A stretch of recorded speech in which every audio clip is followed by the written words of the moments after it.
र्णवाय विश्वोदयस्थितिलयोन्नियतिप्रदाय ज्ञानप्रदाय विबुधासुरसौख्यदुःखसत्कारणाय वितताय नमो नमस्ते।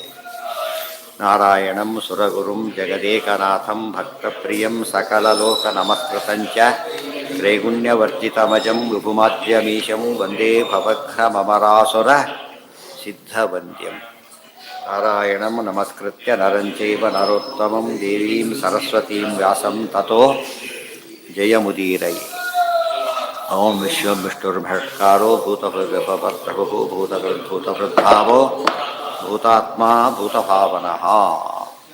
ಈಗ ಅಜೋ ಮಹಾರ್ಹಃ ಸ್ವಾಭಾವ್ಯೋ ಜಿತಮಿತ್ರಃ ಪ್ರಮೋದನಃ ಆನಂದೋ ನಂದನೋ ನಂದಃ ಸತ್ಯಧರ್ಮ ತ್ರಿವಿಕ್ರಮಃ. ಓಂ ಅಜಾಯ ನಮಃ, ಓಂ ಮಹಾರ್ಹಾಯ ನಮಃ, ಸ್ವಾಭಾವ್ಯಾಯ ನಮಃ, ಹಿತಾಮಿತ್ರಾಯ ನಮಃ, ಪ್ರಮೋದನಾಯ ನಮಃ, ಆನಂದಾಯ ನಮಃ, ನಂದನಾಯ ನಮಃ, ನಂದಾಯ ನಮಃ, ಸತ್ಯ ಧರ್ಮಾಯ ನಮಃ ಮಾಡಕ್ಕೂ ಬರುತ್ತೆ, ಸತ್ಯ ಧರ್ಮಣೆ ಮಾಡಕ್ಕೂ ಬರುತ್ತೆ. ಸತ್ಯ ವಿವಕ್ಷ ಬೆದ್ದನ್ನು ಮಾಡಬೇಕು. ತ್ರಿವಿಕ್ರಮ ತ್ರಿವಿಕ್ರಮಾಯ ನಮಃ. ಅಜಃ ಈಗಾಗಲೇ ಬಂದಿದೆ, ಇನ್ನೊಂದು ಸಲ ಬಂತು. ಅಜಃ ನ ಜಾಯತೆ ಇತಿ ಹುಟ್ಟಿಲ್ಲದವರು ಅಂತ ಅರ್ಥ. ಹುಟ್ಟಿಲ್ಲದವರು ಸಾವೂ ಇಲ್ಲದವರು, ಅನಾದಿ ಅಂದಮೇಲೆ ನಿತ್ಯ ಅಂತಲೇ ಅರ್ಥ. ಅಜಃ ಅಥವಾ ಇನ್ನಿದ್ದಾನೆ ಅಹ ಜಹ. ಅಹ ಅಂದರೂ ಪರಮಾತ್ಮ, ಅಹ ಅಂದರೆ ಅಜ, ಜ ಅಂದರೆ ಜನಾರ್ದನ, ಅಶ್ಚಾಸೋ ಜಶ್ಚ ಅಜಃ ಹಾಗೆ ಹೇಳೋದಕ್ಕೂ ಬರೋದು. ಆಮೇಲೆ ಆತ್ ಅಸ್ಮಾತ್ ಜಾಯತೆ ಇತರಂ ಸರ್ವಂ ಅಜಃ, ಇವನಿಂದ ಎಲ್ಲ ಹುಟ್ಟುತ್ತಾ ಇದೆ. ಅದಿಷ್ಟು ಉತ್ತರ, ವಿಶೇಷ ಕಾರ್ಯಕಾರಣಕ್ಕೆ ಉತ್ತರ. ಮಹಾರ್ಹಃ ಅಧಿಕಾರದಲ್ಲಿ ಬಂದಿರೋ ಪೂರ್ವಪಕ್ಷಕ್ಕೆ ಉತ್ತರ. ಮಹಾರ್ಹಃ ಅತ್ಯಂತ ಅರ್ಹನಾದವನು. ಅದಕ್ಕೆ ಯಾರು ಅಗ್ರಪೂಜಾರ್ಹ ಯಾರು ಅಂತ ಕೇಳಿದರೆ ದೇವರು ಅಂತ ಹೇಳಿಲ್ಲ, ಅದೆಲ್ಲರಿಗೂ ಉತ್ತರ. ಯಾವುದೇ ಅದು ರಾಜಸೂಯ ಯಾಗ, ಅಗ್ರ ಪೂಜೆ ಯಾರಿಗೆ ಮಾಡಬೇಕು? ಸೊ ಪ್ರತಿಯೊಂದು ಪೂಜೆಯಲ್ಲೂ ಅಗ್ರ ಪೂಜೆ ಯಾರಿಗೆ ಮಾಡಬೇಕು? ದೇವರಿಗೆ ಮಾಡಬೇಕು. ಗಣೇಶನ ಪೂಜೆ ಮಾಡಿದರೂ ಕೂಡ ಗಣೇಶ ಅಂತರ್ಗತ, ಭಾರತೀಯ ಋಣ ಮುಖ್ಯ ಪ್ರಾಣ ಅಂತರ್ಗತ, ವಿಶ್ವಂಭರಾಯ ನಮಃ ಹೇಳಬೇಕು, ವಿಶ್ವಮೂರ್ತಿ ಹೇಳಬೇಕು ಹೊರತು ಇದಲ್ಲ. ಮಹಾರ್ಹ ಯಾಕೆ? ಮಹಾಂಶ್ಚಾಸೌ ಅರ್ಹಶ್ಚ ಮಹಾರ್ಹ, ಮಹತಾಂ ಅರ್ಹ, ಮಹದ್ಭಿ ಅರ್ಹ, ಅನೇಕ ರೀತಿಯಲ್ಲಿ ಬಿಡಿಸಕ್ಕೆ ಬರುತ್ತೆ. ಮತ್ತು ಎಂಥವರಿಂದ ಪೂಜ್ಯನಾಗಿದ್ದಾನೆ? ಮಹತ್ತತ್ವಾಭಿಮಾನಿ ದೇವತೆಗಳಿಂದ, ಬ್ರಹ್ಮವಾಯುಗಳಿಂದ, ರುಜುಗಳಿಂದ ಪೂಜಿತ ಅಂದಮೇಲೆ, ಜೀವೋತ್ತಮರಿಂದ ಪೂಜಿತ ಅಂದಮೇಲೆ ಸರ್ವೋತ್ತಮ ಅಂತ ಅರ್ಥ. ಸ್ವಾಭಾವ್ಯ ಸ್ವಾಭಾವ್ಯ ಸ್ವೇನ ಅಭಾವ್ಯ ಸ್ವಸ್ಯೈವ ಅತಿಶಯೇನ ಭಾವ್ಯ. ದೇವರನ್ನು ಪೂರ್ತಿ ಪೂಜೆ ಮಾಡೋಕ್ಕೆ ಸಾಧ್ಯ ದೇವರಿಗೇನೆ. ಯಾಕೆ ಯಾಕೆ ಅಂಥ ಅರ್ಹತೆ ಬೇರೆಯವರಿಗೆ ಇಲ್ಲವೇ ಇಲ್ಲ. ಯಾಕೆ ಅಂಥ ಒಂದು ಪರಿಪೂರ್ಣತೆ ಬೇಕಲ್ಲ, ಗುಣಪೂರ್ಣತೆ ಇರೋದು ಬೇರೆ ಯಾರಿಗಿಲ್ಲ. ಸ್ವೇನೈವ ಸಹ ಭಾವ್ಯ ಅಭಾವ್ಯ. ಅಭಾವ್ಯ ಅಂದರೆ ಉಳಿದವರಿಂದ ಯಾರಿಂದನೂ ಪರಮಾತ್ಮ ಭಾವ್ಯನಲ್ಲ ಅಂತ ಹೇಳಿದರೆ ಆತನ ಬಗ್ಗೆ ನಾವು ಕೂಡ ಚಿಂತನೆ ಮಾಡೋಕ್ಕೆ ಸಾಧ್ಯ ಇಲ್ಲ. ಹಾಂ ಹೌದು, ಅಜಾದಿ ರೂಪಗಳು ಏನವು? ಮಾತೃಕಾ ರೂಪಗಳು ತಾನೆ, ಒಂದು ರೂಪನೇ. ಅಜಾದಿ ರೂಪ, ದಶಾವತಾರ, ಕೇಶವಾದಿ ರೂಪ ಎಲ್ಲ ಇದ್ರೆ ಸೇರಿಬಿಟ್ಟಿವೆ. ಇಷ್ಟಾದರೂ ಕಡೆ 1000 ರೂಪಗಳು ಬೇರೆಯೇ. ಮತ್ತೆ ಹೇಗೆ ಕೃಷ್ಣಾಯ ನಮಃ ಅಂಥೇಳಿ ಇದು ಯತೃವಿಷ ರೂಪದಲ್ಲೂ ಬರುತ್ತೆ, ಮತ್ತು ದಶಾವತಾರದಲ್ಲೂ ಬರುತ್ತೆ. ಯಾರು ಎರಡು ಕೂಡ ಏನವು? ರೂಪಗಳು ಬೇರೆ, ರೂಪಗಳು ಒಂದು. ಸ್ವರೂಪತಃ ಒಂದು ನಿಜ. ಅದ್ರ ಲೆಕ್ಕ ಹೇಳಬೇಕಾದ್ರೆ ಅಜಾದಿ ರೂಪದಲ್ಲಿ ಬರೋ ಅಜ ಈ ಅಂತ ಹೇಳಬೇಕು. ಮಾತೃಕಾ ರೂಪದ ಅಜ, ಇದರ ಅಜ ಕೃಷ್ಣ ಶತನಾಮ ಸ್ತೋತ್ರಲು ಬರುತ್ತೆ. ಅಜೋ ನಿರಂಜನ ಕಾಮಚನಕ, ಅದೊಂದು ರೂಪ. ಪರಮಾತ್ಮನೇ ಪ್ರತಿಯೊಂದು ಗುಣ ರೂಪ, ರೂಪಕ್ಕೂ ಗುಣಕ್ಕೆ ಏನಿಲ್ಲ, ಭೇದ ಇಲ್ಲ. ಅದರಿಂದಾಗಿಯೇ ಪ್ರತಿಯೊಂದನ್ನು ಯಾವ ಪದನೂ ರೂಪವನ್ನು ಹೇಳೋದಕ್ಕೆ ತಿಳಿರುತ್ತೆ, ಗುಣವನ್ನು ಹೇಳೋದಕ್ಕೂ ಬರುತ್ತೆ. ಅದರಿಂದ ಬರೀ ಇಷ್ಟೇ ಅಲ್ಲ, 1000 ಅಷ್ಟೇ ಇಲ್ಲ, 1000ಕ್ಕೆ 100 ಅರ್ಥ ಮಾಡ್ತೀವಲ್ಲ, 100 ಅರ್ಥದ ರೂಪಗಳೇ. ಮತ್ತೆ ಅರ್ಥ ಆಯ್ತಾ? ಎಷ್ಟು ರೂಪ ಆಯ್ತಾರೆ ಅಂದರೆ ನೀವು ಅರ್ಥ ಸರಿಯಾಗಿ ತಿಳ್ಕೊಬೇಕಲ್ಲ. ಒಂದೊಂದು ನಾಮಕ್ಕೆ 100 ಅರ್ಥ ಅಂದರೆ ಒಂದೊಂದು ನಾಮಕ್ಕೆ ರೂಪ ಅಂತಾಗಿರೋದ್ರಿಂದ ಅದರ 100 ರೂಪಗಳು ಬಂದಿವೆ ಅಂತ ಅರ್ಥ. ಬರೀ ಅರ್ಥ ಶಬ್ದಕ್ಕೆ ಇದಕ್ಕೂ ಲಿಂಕ್ ಆಗುತ್ತೆ. ಒಂದಿದ್ರೆ ಒಂದು ಹೇಗಾಗ್ತಿತ್ತೋ 100 ಇದ್ದರೆ 100 ಆಯಿತು. ಅರ್ಥ ಆಯ್ತಾ? ಅದನ್ನು ಮರೆತು ಬಿಟ್ಟರೆ ಹೋಯ್ತು ಅಲ್ಲಿಗೆ. ಅಲ್ಲಿ ಅಷ್ಟು ನಾಮಗಳ ಅರ್ಥನೂ ಬಂತು, ಅಷ್ಟು ರೂಪಗಳು ಕೂಡ ನಮಗೆ ಅರ್ಥ ಆಗಬೇಕು. ಸ್ವಭಾವ್ಯ ಆಮೇಲೆ ಸ್ವೇನೈವ ಅಭಾವ್ಯ, ಅಭಾವ್ಯ ಅನೇಕ ರೀತಿ ಅರ್ಥ. ಜಿತಾಮಿತ್ರ, ಅಮಿತ್ರ ಅಂದರೆ ಶತ್ರು, ಜಿತ ಅಂದರೆ ಗೆದ್ದವಳು ಅಂದರೆ ಶತ್ರುಗಳನ್ನು ಗೆದ್ದವನು, ಎಲ್ಲ ಶತ್ರುಗಳನ್ನು ಗೆದ್ದವನು. ಜರಾಸಂಧ ಶತ್ರುಗಳನ್ನು ಗೆದ್ದವನು, ಕಾಮಕ್ರೋಧಾದಿ ಗೆದ್ದವನು. ಆ ರೀತಿ ತಗೊಂಡ್ರೆ ಅಮಿತ್ರನ್ನೆಲ್ಲ ಗೆದ್ದವನೇ. ಪ್ರಮೋದನ ಪ್ರಬೋದನ ಪ್ರಮೋದಂ ನಯತಿ, ಪ್ರಮೋದವನ್ನು ತಂದು ಕೊಡ್ತಾನಾದ್ದರಿಂದ ಪ್ರಮೋದನ. ಪ್ರಮೋದಂ ಅಪನಯತಿ ಅಯೋಗ್ಯರಿಗೆ, ದುರ್ಯೋಧನಾದಿಗಳಿಗೆ ಎಂದು ಕೂಡ ಏನು ಬರ್ಕೊಡೋದು, ಸುಖ ಆಗಬಾರ್ದು, ಆ ರೀತಿ ನೋಡ್ಕೊತಾನೆ. ಅದೇ ರೀತಿಯಲ್ಲಿ ಮುಂದೆ ಆನಂದ, ಆನಂದಯತಿ ಇತಿ ಆನಂದ, ಭಕ್ತನ ಆನಂದ ಪಡಿಸ್ತಾನೆ, ಅದಕ್ಕೆ ಆನಂದ. ಮತ್ತು ಆನಂದವನ್ನು ಹೊಂದಿದ್ದಾನೆ ಆನಂದ. ನಂದನಃ ನಂದಂ ನಯತಿ, ಅದು ಅರ್ಥ. ನಂದೇನ ನೀಯತೆ ಇತಿ ನಂದನಃ, ನಂದಗೋಪ ಸಾಕಿದ್ದಲ್ಲ ಇಟ್ಕೊಟ್ಟು ನೋಡೋದು ದೃಷ್ಟಿಯಲ್ಲಿ, ಆ ಅರ್ಥದಲ್ಲಿ ನಂದನಃ. ವಸ್ತುತಃ ಹುಟ್ಟಿದ ಮಗ ಅಲ್ಲ, ಆತ ತನ್ನ ಮಗ ಅಂತ ತಿಳ್ಕೊಂಡು ಪಾಲಿಸಿದ್ದು, ಅದು ಕೂಡ ಒಳಗೆ ತಾನೇ ಪಾಲಿಸ್ಕೊಂಡು. ಆನಂದೋ ಅನಂದನೋ ಬಿಡಿಸ್ಬೋದು. ಅನಂದನಃ ಅನಂದಾನಪಿ ನಯತಿ, ದುಃಖ ಇರೋದು ಆನಂದ ಅಂದರೆ ದುಃಖ. ನಂದವನ್ನು ಕೊಡ್ತಾನೆ, ದುಃಖವನ್ನು ಕೊಡ್ತಾನೆ. ನಂದಃ ಮತ್ತು ಅನಂದಃ ನಮ್ ದದಾತಿ, ಅಥವಾ ಆನಂದ ಉಳಿದವರಿಗೆ ನಂದ ಕೊಡೋದೇ ಇಲ್ಲ. ಆನಂದನೂ ಅದ ಅರ್ಥ, ನಂದನೂ ಅದೇ ಅರ್ಥ. ಆ ಅಂದರೆ ಸಮ್ಯಕ್, ಹೆಚ್ಚು, ಅನೇಕ ಅರ್ಥ ಕೊಡುತ್ತೆ. ಸತ್ಯಧರ್ಮ, ಸತ್ಯ ಮತ್ತು ಧರ್ಮ ಮೊದಲಾದ ಅನಂತ ಗುಣ ಪೂರ್ಣನಾದವನು. ತ್ರಿವಿಕ್ರಮ, ತ್ರಿಷು ವಿಕ್ರಮ, ತ್ರಿಷು ವಿಕ್ರಮ, ತ್ರಿಷು ಅಂದರೆ ತ್ರಿವಿಧ ಜೀವೇಶು ವಿಕ್ರಮ, ಮೂರು ವಿಧ ಜೀವರು ಅದು ದೇವರ ಕೈಲಿದ್ದಾರೆ. ತ್ರಿವಿಧ ಕಾಲೇಶು ವಿಕ್ರಮ, ತ್ರಿವಿಧ ಗುಣೇಶು ವಿಕ್ರಮ, ಈ ರೀತಿ ಎಷ್ಟು ಬೇಕಾದ್ರೂ ತ್ರಿಷು ವೇದೇಶು ವಿಕ್ರಮ. ಇದು ಅನೇಕ ಅರ್ಥಗಳನ್ನು ಮಾಡಕ್ಕೆ ಬರುತ್ತೆ. ತ್ರಿವಿಕ್ರಮ, ತ್ರಿಷು ವಿಶಿಷ್ಟ ಕ್ರಮ, ತ್ರಿಷು ವಿಶಿಷ್ಟ ಕ್ರಮ. ಇನ್ನೊಂದು ಅರ್ಥ, ತ್ರಿಷು ರೂಪೇಶು ವಿಶಿಷ್ಟ ಕ್ರಮ. ಯಾವುದು? ರಾಮರೂಪ, ಕೃಷ್ಣರೂಪ, ವ್ಯಾಸರೂಪ. ಶ್ರೀರಾಮಂ ಹನುಮತ್ ಸೇವ್ಯಂ, ಶ್ರೀಕೃಷ್ಣಂ ಭೀಮಸೇವಿತಂ, ಶ್ರೀವ್ಯಾಸಂ ಶ್ರೀಮದಾನಂದ ತೀರ್ಥ ಸಂಸೇವಿತಂ ಅಹಂ ಭಜೆ. ಸೊ ಮೂರು ವಿಶಿಷ್ಟ ಇದೆ. ಯಾಕೆ ಆಚಾರ್ಯ ಹೇಳ್ತಾರೆ, ಅದು ಎರಡು ರೂಪ, ಎಲ್ಲರ ಸಾಧನ ನಿರ್ಣಯ ಆಗಿರೋದು ಈ ಎರಡು ರೂಪದಲ್ಲಿ. ಜ್ಞಾನ ರೂಪ ಕಾಣಿದ್ದು ಅದರಲ್ಲಿ. ಆದ್ದರಿಂದಾಗಿಯೇ ಮೂರು ರೂಪಗಳು ಭಾರಿ ವಿಶೇಷ. ತ್ರಿಷು ರೂಪೇಶು ವಿಶಿಷ್ಟ ಕ್ರಮ. ಯಾವ ಕ್ರಮ? ಬಲ ಕಾರ್ಯ ಪ್ರದರ್ಶನ, ಜ್ಞಾನ ಕಾರ್ಯ ಪ್ರದರ್ಶನ, ಅದು ಪ್ರಧಾನವಾಗಿ ತೋರಿಸಿದ್ದು. ಮತ್ತು ಕೆಲವದರಲ್ಲಿ ಬಲ ಕಾರ್ಯ, ಕೆಲವದರಲ್ಲಿ ಬಲ ಕಾರ್ಯ ಅದು, ಕೆಲವದರಲ್ಲಿ ಜ್ಞಾನ ಕಾರ್ಯ. ಮೂರರಲ್ಲೂ ಸಾಮ್ಯ, ಅದು ಬಿಡ್ಕೊಡೋದು, ಅದೆಲ್ಲ ಅಭೇದ ಬೆಳೆದಂತೆ ಹೇಳಿದೆ. ತ್ರಿಷು ವಿಕ್ರಮ, ಮೂರು ಬದಲಾದ ಅನೇಕ ಪ್ರಸಂಗಗಳಲ್ಲಿ ವಿನಾಕ್ರಮ, ಗರುಡನಿಂದ ಮಾಡಿಸಿದ್ದಾನೆ. ಕೆಲವು ಕೆಲಸ ತಾನು ಮಾಡಿದ್ದಾನೆ, ಕೆಲವನ್ನ ಗರುಡನಿಂದ ಮಾಡಿಸ್ತಾನೆ. ರಾಮಾವತಾರದ ಗರುಡ ಬಂದ, ಸತ್ತು ನಾಗಾಸ್ತ್ರದಿಂದ ಬಂದಿದ್ದ ಬಿಡಿಸೋಕ್ಕೋಸ್ಕರ. ಕೃಷ್ಣಾವತ ಗರುಡ ವಾಹನನೇ, ಅಲ್ಲಂತೂ ಯೋಚನೆ ಇಲ್ಲ. ಇದರಲ್ಲಿ ಗರುಡ ಅಂದರೆ ಗರುಡ ಛಂದಸ್ಸಿಗೆ ಅಭಿಮಾನಿ ದೇವತೆ. ವೇದವ್ಯಾಸ ರೂಪದಲ್ಲಿ ವೇದಗಳು. ಮೂರು ಅವತಾರದಲ್ಲಿ ಗರುಡರ ರೋಲ್ ಇದೆ, ಅದು ಕೂಡ ವಿಶಿಷ್ಟವಾಗಿದೆ ಇತರ ಅನುಗ್ರಹದಿಂದ. ಮಹರ್ಷಿ ಅಥವಾ ತ್ರಿಷು ಹನುಮದ್ಭೀಮ ಮಧ್ವಾಕ್ಯೇಶು ತ್ರಿಷು ವಿಶಿಷ್ಟ ಕ್ರಮ. ಮೂರು ಅವತಾರದಲ್ಲಿ ವಾಯುದೇವರಿಂದ ವಿಶಿಷ್ಟ ಕ್ರಮವನ್ನು ಮಾಡಿಸಿದ್ದಾನೆ. ಗೊತ್ತಾಯ್ತಾ? ಅಲ್ಲಿ ಕಪಿರೂಪದಿಂದ ಕ್ರಮ, ಇಲ್ಲಿ ರಾಜರೂಪದಿಂದ ಕ್ರಮ, ಇಲ್ಲಿ ವಿಪ್ರರೂಪದಿಂದ ಕ್ರಮ. ಮೂರು ವರ್ಣಗಳಾಯಿತು. ಇನ್ನೂ ತಗೊಂಡ್ರೆ ಅದು ಬ್ರಹ್ಮಚಾರಿ ರೂಪದಿಂದ, ವ್ಯಾಸರೂಪ ಮಧ್ವರೂಪ, ಸನ್ಯಾಸ ರೂಪ. ಇದು ಎರಡು ರೂಪ, ವಾನಪ್ರಸ್ಥರು ಹೌದು, ಇದು ಹೌದು. ವಾನಪ್ರಸ್ಥ ರೂಪ ವನಪರ್ವ ಪೂರ್ತಿ ವಾನಪ್ರಸ್ಥ ರೂಪ ಇದ್ದಾಗೆ, ಉಳಿದೆಲ್ಲ ಗೃಹಸ್ಥ ರೂಪ. ಈಗ 4 ಅದರ ಯುಕ್ತಿಮಲಿಕಲ್ಲಿ ಬರೀತಾರೆ ಇದನ್ನೆಲ್ಲ ಕೂಡ. ಯುಕ್ತಿಮಲಿಕಲ್ಲಿ ಹೇಳಿದ್ದಾರೆ ಯಾವ ರೀತಿ ಮೂರು ಅವತಾರಕ್ಕೂ ಕೂಡ ವಿಶೇಷತೆ ಇದೆ ಅಂತೇಳಿ. ಅದೆಲ್ಲ ಬರೀತಾ ಹೋದರೆ ಬೇಕಾದಷ್ಟಾಗ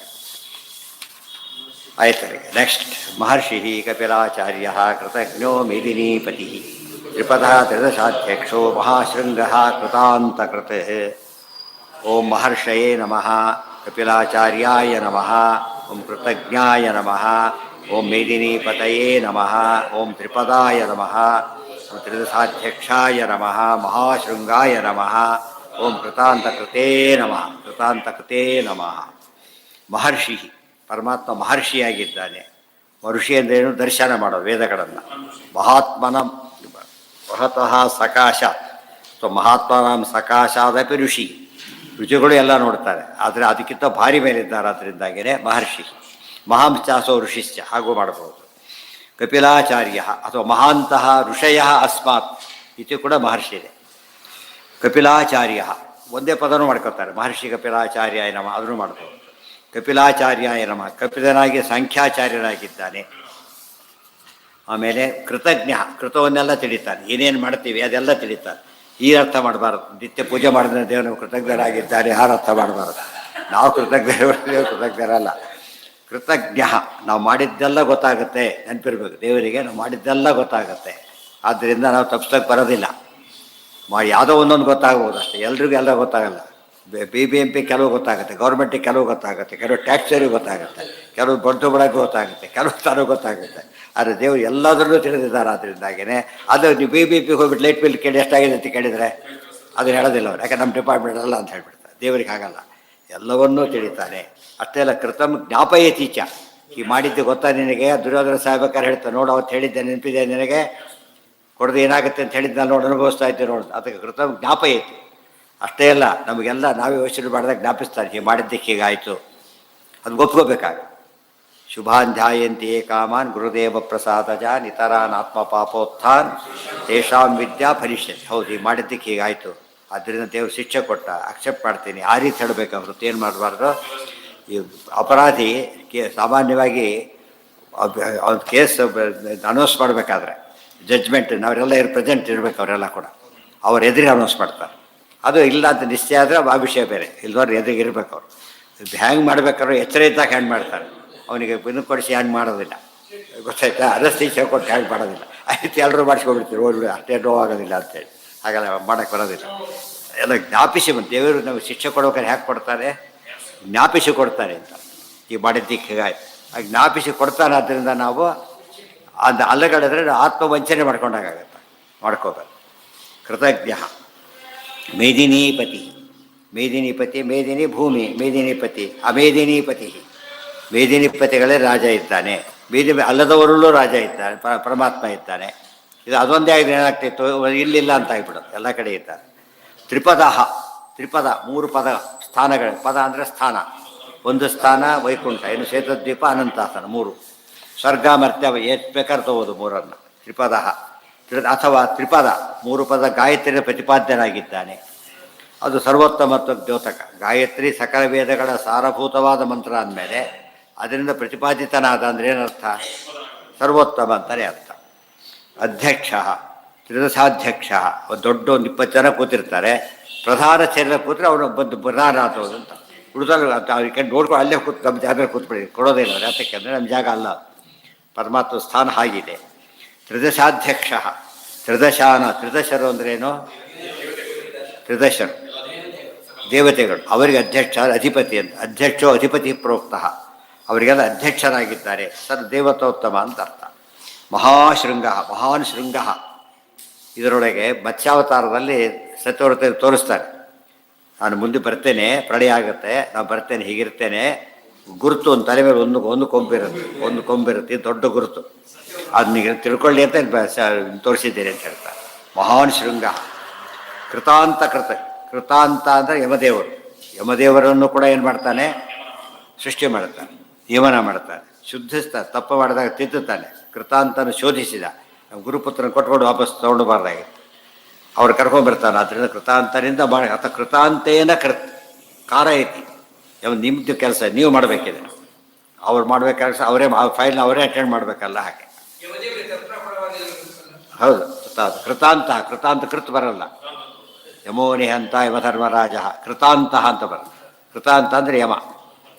ಅವು ಕೃತಾಂತ ಇನ್ನು ಹೇಳಿದ ಕೃತಸ್ಯ ಕೃತಯುಗಸ್ಯ ಅಂತಕೃತ ಅಥವಾ ಕೃತೋಪರಿಷ್ಠಿತ ಸರ್ವಯುಗಾನಾಂ ಅಂತಕೃತ. ಎಲ್ಲ ಯುಗ ದೇವರ ಕೈಲಿದೆ, ಕಾಲ ನಿಯಾಮಕ ಅಂತ ಅರ್ಥ ಆಗುತ್ತೆ. ಕೃತಾಂತ ಅಂದರೆ ಸಿದ್ಧಾಂತ ಅಂತ ಇನ್ನೊಂದು ಅರ್ಥ. ಸಿದ್ಧಾಂತಕೃತ, ವ್ಯಾಸರೂಪೇಣ ಸಿದ್ಧಾಂತಕೃತ, ಈ ಅರ್ಥನೂ ಬರುತ್ತೆ. ಎಷ್ಟು ಎಲ್ಲ ರೂಪಕ್ಕೆ ಅನ್ವಯವೇ. ಕೃತಾಂತಸ್ಯಾಪಿ ಕೃತ್, ಅವ್ರ ಕೈಲಿ ಎಲ್ಲ ವಾಪಸ್ ಕಳಿಸಿ ಅಂತ ಕಳಿಸ್ತಾರೆ ರಾಮರೂಪದಿಂದ. ಏನ ವ್ಯಾಸರೂಪದಿಂದ ಎಲ್ಲ ಬದುಕಿಸ್ತಾರೆ ಸತ್ತವ್ರನ್ನ.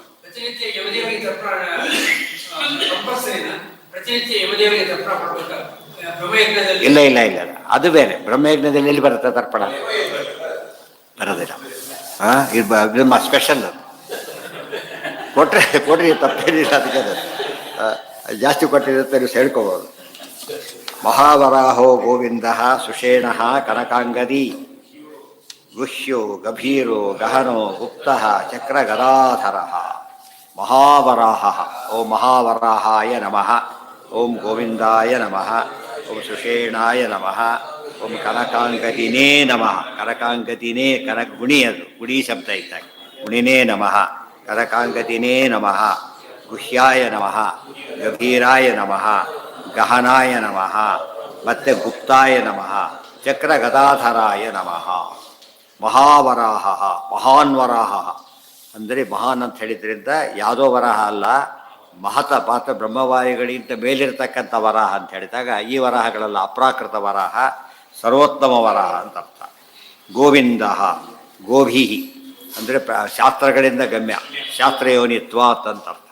ಇವತ್ತು ದೇವರನ್ನ ಯಾರೋ ತಿಳ್ಕೊಂಡಿಲ್ಲ ಯಾರೋ ಅಂದರೆ ತಪ್ಪೇನಲ್ಲದು, ಯಾಕೆ ಶಾಸ್ತ್ರ ಓದಿಲ್ಲ, ಗೊತ್ತಿಲ್ಲ ಅಷ್ಟೇ. ಗೊತ್ತಾಯ್ತಾ? ಶಾಸ್ತ್ರ ಓದಿದ್ರೆ ಗೊತ್ತಿರುತ್ತೆ, ಶಾಸ್ತ್ರ ಓದಿ ಗೊತ್ತಿಲ್ಲ ಅಂದರೆ ಸರಿಯಾಗಿ ಓದಿಲ್ಲ ಅಂತ ಅರ್ಥ. ಗೋವಿಂದ ಉದಾಹರಣೆ, ರೂಪ ಅಂಬೋದು ಯಾವುದರಿಂದ ಕಾಣಬೇಕು? ಕಣ್ಣಿಗೆ. ದೇವರು ಯಾರಿಂದ ಕಾಣಿಸ್ತಾರೆ? ಶಾಸ್ತ್ರಕ್ಕೆ. ದೇವ್ರನ್ನ ತೋರಿಸೋ ಕಣ್ಣು ಅಂದ್ರೇನು? ಶಾಸ್ತ್ರ. ಮಕ್ಕಳಿಗೆ ಪಾಠ ಹೇಳ್ಕೊಡ್ದೆ ಹೋದರೆ ಹೇಳ್ಕೊಂಡು ಏನಾಗುತ್ತೆ ಅಲ್ಲಿಗೆ? ಅವ್ರು ಕಣ್ಣು ಕೊಡದಂತೆ ಆಗುತ್ತೆ, ದೇವ್ರ ಬಗ್ಗೆ ಕುರುಡರಾಗ್ಬಿಡ್ತಾರೆ. ಅದಕ್ಕೆ ಧೃತರಾಷ್ಟ್ರ ಒಂದು ಕಣ್ಣು ಇದೇ, ಒಂದು ಕಣ್ಣಿಲ್ಲ. ವಿಶ್ವರೂಪ ನೋಡೋ ಕಣ್ಣು ಆತನಿಗಿಲ್ಲ. ಮಕ್ಕಳನ್ನ ಮುಟ್ಟಿ ನೋಡ್ತಾರೆ, ಆ ಕಣ್ಣಿದೆ, ಅದು ಒಂದು ಕಣ್ಣು ತಾನೆ, ಪ್ರತ್ಯಕ್ಷದಲ್ಲಿ ಅದು ಸೇರುತ್ತಲ್ಲ. ಅಂದರೆ ಪ್ರತ್ಯಕ್ಷ ನಮಗೆ ಪ್ರಾಕೃತದ ಜ್ಞಾನ ಇದೆ ಹೊರತು ಅಪ್ರಾಕೃತ ಜ್ಞಾನ ಇಲ್ಲ. ಅದು ದೊಡ್ಡ ಲ್ಯಾಪ್ಸ್. ಅದಕ್ಕೇನಾದರೂ ಅವರೆಲ್ಲ ಎಲ್ಲ ನಾಶ ಆಗಬೇಕು. ಆ ದೃಷ್ಟಿಯಲ್ಲಿ ಕೃತಾಂತಕೃತ ಅದೆಲ್ಲ ಅರ್ಥ ನೋಡಬೇಕು. ಗೋವಿಂದ ಸುಷೇಣ, ಸುಷೇಣ ಸೇನ, ಸುಸೇನ ಒಳ್ಳೆ ಸೇನೆಯಿಂದ ಕೂಡಿದವರು, ಒಳ್ಳೆ ಸೇನೆ. ಕಪಿಸೇನೆ ಹೇಗಿತ್ತು? ಒಬ್ಬರಲ್ಲೂ ಅಯೋಗ್ಯ ಇಲ್ಲ ಅದರೊಳಗೆ, ಗೊತ್ತಾ? ಒಬ್ಬೊಬ್ಬರಲ್ಲೂ ರಾವಣನ ಸೇನೆ, ವಿಭೀಷಣನೇ ಈ ಕಡೆ ಇದ್ದ, ಗೊತ್ತಾಯ್ತಾ? ಮತ್ತು ಎಷ್ಟೋ ಜನ ಸ್ವತಃ ತಾನೇ ಎರಡಿದೆ ಅದನ್ನು, ಶಿಶುಪಾಲ, ಜಯ, ಆ ರೀತಿ. ಪರಮಾತ್ಮಂದು ಹಾಗಲ್ಲ. ಸುಸೇನ, ಸುಸೇನ ಅಂದ್ರೇನು? ಸ್ವಾಮಿ ಭಕ್ತಿಯಿಂದ ಕೂಡಿದ ಸೇನೆ, ಸ್ವಾಮಿ ಭಕ್ತಿಯಿಂದ ಸ್ವಾಮಿನಿಷ್ಠವಾದ ಸೇನೆ. ಅಥವಾ ಸುಷೇಣ, ನಾ ಅಂತ ಹೇಳಿದರೆ ಶ ಅಂದರೆ ಬಲ, ನಾ ಅಂದರೆ ಆನಂದ, ಶೋಭನವಾದ ಜ್ಞಾನಾನಂದಗಳಿಂದ ಕೂಡಿದವರು. ನಮ್ಮ ಆನಂದ ಅಪ್ರಾಕೃತ ಅಲ್ಲ ಇದು, ನಾವು ಹೊರಗಿಂದ ಬರೋದು ಆನಂದ ಎಲ್ಲ ಪ್ರಾಕೃತ, ಭೌತಿಕ, ಅದೆಲ್ಲ ದೇವರಿಗೆ. ಕನಕಾಂಗದಿ, ಕನಕಾಂಗದಿ ಕನಕ ಮಾಡಿದ, ಕನಕ ಸುವರ್ಣದ ಅಂಗದಗಳನ್ನು ಹೊಂದಿದವರು, ಸುವರ್ಣದ ತೋಳುಬಂದಿಗಳಿಂದ ಕೂಡಿದವನು. ಸುವರ್ಣದ್ದು ನಮಗೇನು ಅನಿಸುತ್ತಾಗ ಅದು ಹಾಕ್ಕೊಂಡ್ರೆಲ್ಲ ಕನಕಾಂಗದಿ ಆಗಿಬಿಡ್ತಾರ? ಅಲ್ಲ. ಕನಕಾಂಗದಿ, ಕನಕ ಅಂದರೆ ಸುವರ್ಣಾಭಿಮಾನಿ, ಮಹಾಲಕ್ಷ್ಮಿ. ಮಹಾಲಕ್ಷ್ಮಿಯಿಂದ ಅಭಿಮನ್ಯಮಾನವಾದ ಅಂಗದ ಒಂದೇ ಅಲ್ಲ, ಅಂಗದಾದಿ ಸಕಲ ಆಭರಣಗಳು ಧರಿಸಿದವರು. ಅವ ನಮಗೇನಾಗುತ್ತೆ? ಮಹತ್ವ ಗೊತ್ತಾಗುತ್ತೆ ಏನಂತ. ಇವತ್ತು ಲಾಂಛನ ಫ್ಯಾನ್ಸಿ ಡ್ರೆಸ್ ಹಾಕ್ಕೊಳ್ಳೋದು ಬೇರೆ, ಸಿನಿಮಾದಲ್ಲಿ ಪೊಲೀಸ್ ಡ್ರೆಸ್ ಹಾಕ್ಕೊಂಡಿರ್ತಾನೆ, ಅವ್ನು ಪೊಲೀಸ್ ಅಲ್ಲ ಆ್ಯಕ್ಚುಲಿ, ಅದು ನಿಜವಾಗ್ಲೂ ಹಾಕ್ಕೊಂಡಿರ್ತಾನೆ, ಅದು ಬೇರೆ. ಆ ಥರ ದೇವರಿಗೆಲ್ಲ ಒರಿಜಿನಲ್ ಆದ್ದರಿಂದ ಉಳಿದವ್ರು ಹಾಕ್ಕೊಂಡ್ರೆ ಪೌಂಡ್ರಕ್ಕೆ ವಾಸ್ತವ ಹೊರತು ಇದಲ್ಲ. ಗುಹ್ಯ, ಗುಹ್ಯ ಅಂದರೆ ಗುಹ್ಯ ಅಂದರೆ ರಹಸ್ಯ. ಇದಂ ಗುಹ್ಯತಮಂ ಶಾಸ್ತ್ರಂ ಅಂತ ಹೇಳಿದ್ರೆ ಗುಹ್ಯತಮ ಶಾಸ್ತ್ರ. ಗುಹ್ಯತಮ ಶಾಸ್ತ್ರವೇ ಗುಹ್ಯತಮ ಆದಾಗ ಪ್ರತಿಪಾದ್ಯ ಅತ್ಯಂತ ಗುಹ್ಯತಮನಾಗಬೇಕು. ಗುಹ್ಯ ಗಭೀರ, ಗಭೀರ ಭಾಳ ಗಂಭೀರನಾದವನು. ಅಥವಾ ಗತಾಹ ಭೀರವ ಅನೇನ, ಯಾರು ಭಯಪಡ್ತಾರಲ್ಲ ಅವರೆಲ್ಲ ಹೋದವರೇ. ಜರಾಸಂಧಾತಿಗಳೆಲ್ಲ ಭಯಪಟ್ಟು ಸತ್ತು ಹೋಗಿಬಿಟ್ರು. ಗತಾಹ ಭೀರವ. ಇನ್ನೊಂದು ಅರ್ಥ ತಗೊಂಡ್ರೆ ಅಗಭೀರ, ಅಗಭೀರ. ಅಗಭೀರ ಅಂದ್ರೇನು? ಎಂದೂ ಕೂಡ ಭೀರು ಅಲ್ಲದವನು. ಮತ್ತು ಅವನ ಭಕ್ತರು ಕೂಡ ಗತಭೀರುಗಳು, ಭಯನೇ ಇಲ್ಲ ಅವರಿಗೆ. ಅಭಯಂ ಸತ್ವ ಸಂಸ್ಕೃತಿ ಆದರೆ ಸಮಸ್ಯೆ ಇಲ್ಲ. ಗತಭೀಯ ಅಂದರೆ ಅಭಯಾದಿ ಗುಣವಂತಹ. ಗತಭಿಯ ರಮಯತಿ ಇತಿ ಗಭೀರ, ಗತಭಿಯ ರಮಯತಿ ಇತಿ ಗಭೀರ.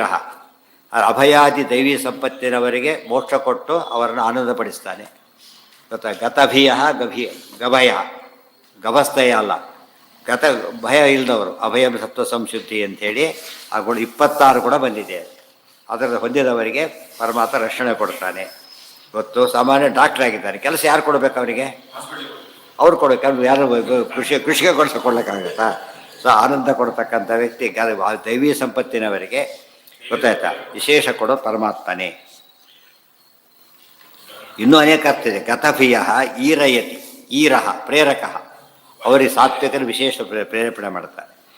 ಗಹನಃ ಅತ್ಯಂತ ಗಹನ. ಗಹ ಅಂದ್ರೇನು ತಿಳ್ಕೊಳ್ಳೋದು ಭಾರಿ ಕಷ್ಟ. ಗಹನಕ್ಕೆ ವನ ಅಂತ, ಕಾನನಂ ಗಹನಂ ವನಂ. ಅರಣ್ಯ ನಮಗೆ ಅರ್ಥ ಆಗೋದಿಲ್ಲಲ್ಲ, ತುಂಬ್ಕೊಂಡ್ಬಿಟ್ರೆ ಮುಂದೆ ಏನೂ ಕಾಣಿಸೋದಿಲ್ಲ, ದೇವ್ರ ಬಗ್ಗೆ ನಮಗೆ ಕಾಣಿಸೋದಿಲ್ಲ. ಅಷ್ಟು ಗುಪ್ತನಾದವನು. ಗುಪ್ತ, ತಾನು ಯಾರಿಗೂ ಕಾಣದಂತೆ ಇರುವವನು. ತನ್ನ ಮಹಿಮೆಯ ತೋರಗೊಡ ಜಗಕ್ಕೆ. ಎಲ್ಲವನ್ನೂ ಮಾಡ್ತಾನೆ, ತಾನು ಮಾತ್ರ ಕಣ್ಣಿಗೆ ಬೀಳೋದೇ ಇಲ್ಲ. ಗುಪ್ತ ಚಕ್ರ ಗದಾಧರ. ಇನ್ನೂ ಸ್ವಾರಸ್ಯ ಇದೆ. ಗುಪ್ತ ಏನು ಮಾಡಿದ್ದಾನೆ ಪರಮಾತ್ಮ? ಕಾಣದಂತೆ ಇದ್ದಾನೆ. ನಾಹಂ ಪ್ರಕಾಶ ಸರ್ವಸ್ಯ ಯೋಗಮಾಯಾ ಸಮಾವೃತ. ಇವತ್ತು ನಾವೆಲ್ಲೋ ಕಂಡಿಲ್ಲ ಅಂತ ತಿಳ್ಕೊಬೇಡ. ಯಾಕೆ? ಅವ್ರು ಕಣ್ಣಿಲ್ಲ, ಕುರುಡ್ರಿ ನಾವು ಕಾಣೋದಿಲ್ಲ. ಭಾರಿ ಖುಷಿ, ಕುರುಡ್ರಿ ಕಾಣೋದಿಲ್ಲ ಅದರಿಂದ ಅಂತೇಳಿ. ದೇವ್ರು ಹಾಗಲ್ಲ, ಕಾಣದಂತೆ ಇರಬಲ್ಲ. ದೇವರು ಏನು ಮಾಡೋದು ಕಾಣೋಕ್ಕೆ ಸಾಧ್ಯ ಇಲ್ಲ, ಹಾಗಿರ್ತದೆ. ಹಿರಣ್ಯಕಶಿಪು ಅಲ್ಲಿಗೆ ಹೋದ, ವೈಕುಂಠಕ್ಕೆ ಹೋದ, ಅಲ್ಲೂ ಕಾಣಿಸಲಿಲ್ಲ. ಅವ್ನು ಕಾಣಿಸಲಿಲ್ಲ ಅಂದ್ಕೊಳ್ಳಿಲ್ಲ, ಸತ್ತೋಗಿರ್ಬೇಕು ಬಂದ್ಬಿಟ್ಟ. ಅದಕ್ಕೆ ಇದ್ದರೂ ಕಾಣೋದಿಲ್ಲ. ಆದ್ದರಿಂದ ಮಹಿಮೆ ತಾನೇ ಹೇಳ್ತಾನೆ. ವಿಮೂಢ ನಾನು ಪಶ್ಯಂತಿ ಪಶ್ಯಂತಿ ಜ್ಞಾನಚಕ್ಷುಷಃ. ಯಾರು ವಿಮೂಢರೋ ಅವರಿಗೆ ನಾನು ಕಾಣಿಸೋದಿಲ್ಲ, ಜ್ಞಾನಚಕ್ಷುಷಿದ್ದವರಿಗೆ ಕಾಣಿಸ್ತೇನೆ ಅಂತ ಹೇಳ್ತಾರೆ. ಗುಪ್ತ ಚಕ್ರ ಅಂದರೆ ತನ್ನನ್ನೇ ತಾನು ಮರೆ ಮಾಡಿಕೊಳ್ಳೋ ಶಕ್ತಿ ಎಲ್ರಿಗಿದ್ದಿದ್ರೆ ಈ ಕಳ್ಳರು ಕೊಲೆಗಡೆ ಸಿಗ್ತಾನೆ ಇದ್ದಿಲ್ಲ. ಗೊತ್ತಾಯ್ತು? ಕಳ್ತನ ಮಾಡಿದ ನಾಪತ್ತೆ ಆಗ್ತಿದ್ದ, ಎಲ್ಲ ಹೋಗ್ಬಿಡ್ತಾ ಇತ್ತು. ಆದರೆ ದೇವರೇನು ಏನು ಮಾಡಿದ್ರು ಸಿಗೋದಿಲ್ಲ. ಅದು ಸಿಗಲಾರದ ಕಳ್ಳ. ನಾರಾಯಣ ನಾವು ನರೋ ನರಾಯಣ ಪ್ರಸಿದ್ಧ ಚೋರ. ಎಂದೂ ಸಿಗಲಾರದ ಕಳ್ಳ. ನಮ್ಮ ಪಾಪ ಎಲ್ಲ ಕದೀತಾನೆ, ಕಣ್ಣಿ ಕಾಣೋದೇ ಇಲ್ಲ. ಒಳ್ಳೆಯದನ್ನು ಕದ್ದವರು ಬೇಡ, ಕೆಟ್ಟದ್ದನ್ನು ಕದೀತಾನೆ, ಭಾಳ ದೊಡ್ಡದು ಅಂತ ಕೇಳಿದ್ರು. ಗುಪ್ತ ಚಕ್ರ ಗದಾಧರ. ಚಕ್ರ ಗದೆ ಹಿಡ್ಕೊಂಡವನು. ಚಕ್ರಗದೆ ಹಿಡ್ಕೊಂಡವ್ರು ಹೇಗಾಗ್ತಾನೆ ಅಂದರೆ, ಚಕ್ರ ಅಂದರೆ ದುರ್ಗಾದೇವಿ, ಗದ ಅಂದರೆ ವಾಯುದೇವರು, ಅವರಿಗೆ ಸ್ವಾಮಿ ಅಂತ. ಚಕ್ರಾಧಿದೇವಿ ದುರ್ಗಾಶ್ಯಾಪ್ತ ಅಂತ ಹೇಳಿದ್ದರಿಂದ ತಿಳಿಸ್ತಾರೆ. ಗದಾಧರ.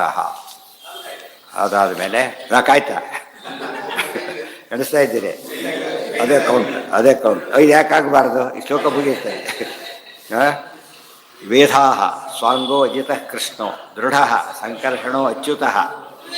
ಆಮೇಲೆ ವರುಣೋ ವಾರುಣೋ ವೃಕ್ಷ ಪುಷ್ಕರಾಕ್ಷೋ ಮಹಾಮನಾಹ. ವೇದಾ.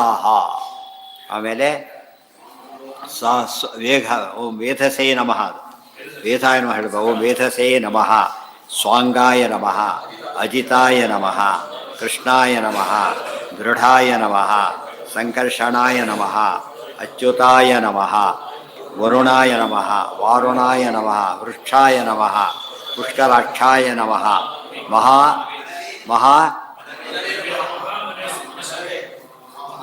ಮನಸೇ ನಮಃ. ಮನಸೇ ನಮಃ. ವೇದಾ ಸ್ವಾಂಗೋ ಅಜಿತಃ ಕೃಷ್ಣ. ಮುಂದೆ ವೇದಾ ಪರಮಾತ್ಮ ವೇದ ಬ್ರಹ್ಮದೇವ ಸೃಷ್ಟಿಕರ್ತ ಅಂತ ಅರ್ಥ. ಎಲ್ಲವನ್ನೂ ಸೃಷ್ಟಿ ಮಾಡುವವನು. ಇನ್ನು ವೇಂಧ. ವೇಮ್ ಅಂದರೆ ಸರ್ವ ಗುಣಗಳನ್ನು ಕೂಡ. ವೇಂಕಾರೋ ವಾಂಛಿತಪ್ರದ.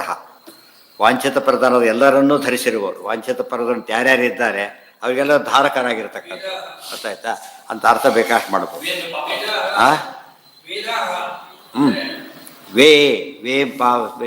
ವೇಂ ಸರ್ವ ಪಾಪಾನಿ ವೇಂ ಪ್ರಾಹು. ವೆಂಕಟ ಅಂತ ಹೇಳ್ಬೇಕಾದ್ರೆ ವೇಂ ಕಟತೀತಿ ವೆಂಕಟ. ಎಲ್ಲ ಪಾಪಗಳನ್ನು ಕಟ್ ಮಾಡ್ತಾನೆ, ಅದಕ್ಕೆ ವೆಂಕಟ. ಎಲ್ಲ ಪಾಪಗಳಿಗೂ ಪರಮಾತ್ಮ ಸ್ವಾಮಿ. ಇಲ್ದವ್ರು ಏನಾಗ್ತಿತ್ತು? ಪಾಪ ಓಡಿಸಕ್ಕೆ ಬರ್ತಿರಲಿಲ್ಲ ಸ್ವಾಮಿ ಅಲ್ಲದೆ ಹೋಗಿದ್ರು. ಏನು ಯಾವುದಕ್ಕೆ? ಯಶ್ವಿ ವೇದಕ್ಕೂ ಗ್ರಹಣ ವೇದಕ್ಕೂ ಯಾವುದಕ್ಕೂ ಸಂಬಂಧ ಇಲ್ಲ. ಮತ್ತೆ ಅಜಿತಃ, ಯಾರಿಂದಲೂ ಸೋಲದವರು. ಜಿತಂತೆ ಪುಂಡರೀಕಾಷ್ಠ ಜಿತಂತೆ ವಿಶ್ವಭಾವನ. ಅಥವಾ ಬಿಡಿಸಿದರೆ ಜಿತಃ ಅಂತ ಬಿಡಿಸೋದು, ಭಕ್ತರಿಂದ ಜಿತನಾದವರು. ಗೊತ್ತಾಯ್ತಾ? ಭಕ್ತಿಯಿಂದ ನಾನು ಅವ್ರಿಗೆ ವಶರಾಗಿದ್ದೇನೆ ಅಂತ ಹೇಳ್ತಾನಲ್ಲ, ಅದು ಜಿತಃ. ಸ್ವಾಂಗ. ಸ್ವಾಂಗ ಅಂದ್ರೇನು? ಸ್ವರೂಪಭೂತಾನಿ ಅಂಗಾನಿ ಯಶ ಸಹ ಸ್ವಾಂಗ. ನಮ್ಮ ಕೈಕಾಲುಗಳೆಲ್ಲ ದೇಹದ್ದು. ದೇಹ ಜಡ ಪದಾರ್ಥ, ಬೇರೆ ಮಾಡೋಕ್ಕೆ ಬರುತ್ತೆ. ದೇವರು ಬೇರೆ ಮಾಡೋಕ್ಕೆ ಬರೋದಿಲ್ಲ, ಅಪ್ರಾಕೃತ. ಸ್ವರೂಪಭೂತಾನಿ ಅಂಗಾನಿ. ಆತನಿಗೂ ಅಂಗಗಳಿಗೂ ಏನಿಲ್ಲ, ಭೇದ ಇಲ್ಲ, ಅದಕ್ಕೆ ಸ್ವಾಂಗಾನಿ. ಅಥವಾ ಮುಂದೆ ತಗೊಂಡ್ರೆ ಸುಷ್ಟು ಅಂಗಾನಿ, ಒಳ್ಳೆ ಅಂಗಗಳನ್ನು ಕೊಡ್ತಾನೆ. ಯಾರಿಗೆ? ಜಾಂಬವಂತನಿಗೆ ತಾರುಣ್ಯ ಕೊಟ್ಟ, ತ್ರಿವಕ್ರಿಗೆ ಸೌಂದರ್ಯ ಕೊಟ್ಟ. ಆದ್ದರಿಂದಾಗಿದೆ ಸ್ವಾಂಗಾನಿ. ಅದರಿಂದ ಒಳ್ಳೆಯ ಅಂಗಗಳು ಬರ್ತಾ ಇದೆ ನಮಗೆ. ಅದೇ ರೀತಿಯೇ ಅವನ ಅಂಗಗಳು ಒಳ್ಳೆಯದಿದೆ, ಅಂಗ ಕೊಡ್ತಾನೆ ಎರಡೆರಡು. ಅವನಿಗಿದೆ, ಉಳಿದವ್ರಿಗೆ ಕೊಳ್ಳಕ್ಕೆ ಬರ್ತಾ ಇಲ್ಲ. ಆ ದೃಷ್ಟಿಯಲ್ಲಿ ದೇವರು ಎಲ್ಲವನ್ನೂ ಮಾಡಬಲ್ಲ, ಅವರವ್ರ ಯೋಗ್ಯತೆ ತಕ್ಕಂತೆ. ತಾನು ಮಾತ್ರ ಸ್ವಾಂಗನೆ. ಅಥವಾ ಸ್ವಾಂಗಾನಿ, ವೇದಾಂಗಾನಿ. ವೇದಗಳಿದೆಯಲ್ಲ, ಈ ರೂಪದಿಂದಲೇ ಬಂದಿರೋದು, ವೇದವ್ಯಾಸ ರೂಪದಿಂದಲೇ ಬಂದಿರೋದಾದ್ದರಿಂದ ಸ್ವಾಂಗಾನಿ. ಸೇನೈವ ಅಂಗಾನಿ ವೇದಾನ.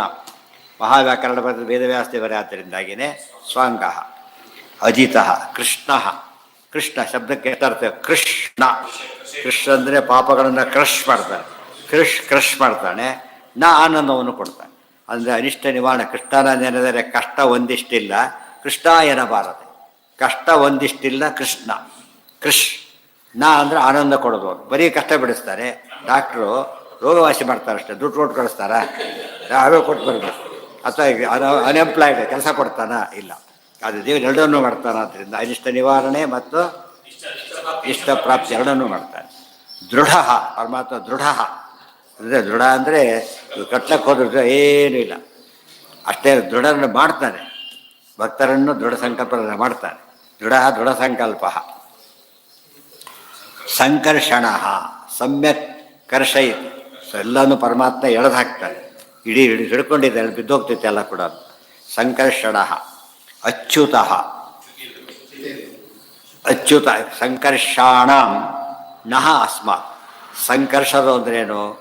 ನೊಂದವರ ದುಃಖವನ್ನು ಪರಿಹಾರ ಮಾಡುವವರು. ಅವರಿಗೆ ಭಾಳ ಮೆಚ್ತಾನೆ ಪರಮಾತ್ಮ, ಭಾಳ ಸುಖ ಕೊಡ್ತಾನೆ. ಗೊತ್ತಾಯ್ತಾ?